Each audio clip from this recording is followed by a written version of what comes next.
Men have fought over the Riverlands since the Dawn Age, though that's to be expected of things that rest below the neck. Doesn't help that the Riverlands are between everything and everything else. The Westerland's gold, the Reach's grain, the Vale's rock, and the North's snow? House Mud once ruled as the kings of the rivers and hills, but after 1,000 years their line was exhausted and fell to the Storm Kings, who fell to the Ironborn. I suppose after years of drowning at sea, our rivers look pretty attractive to that race of pirates and rapers.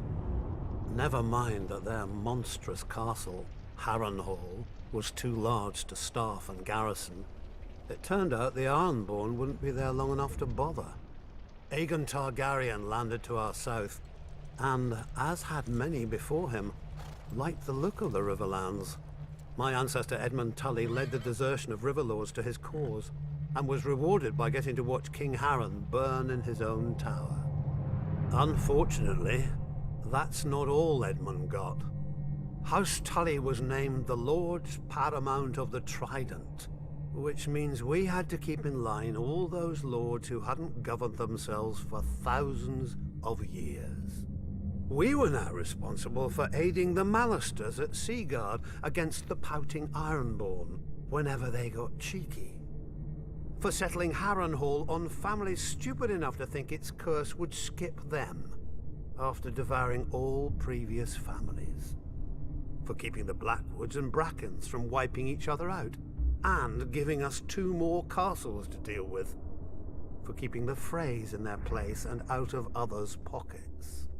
For marrying off our sons and daughters wisely enough so we didn't follow House Mud into, well, the mud. Yet under the Targaryens, the Riverlands knew a peace we hadn't had for centuries, if ever.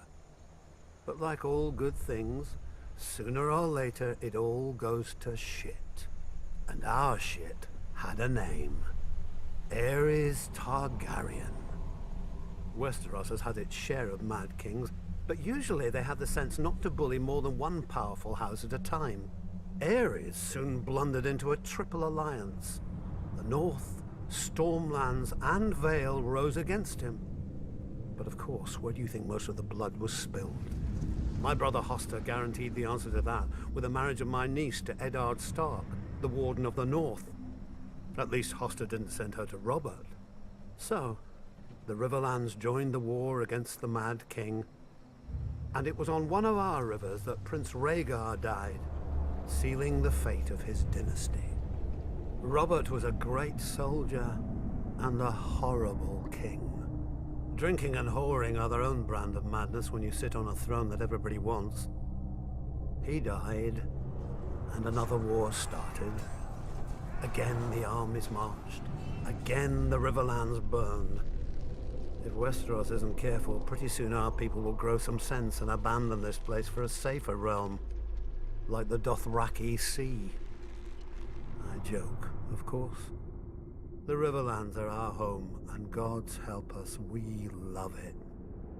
Still, as they say, the king eats and the hand takes the shit.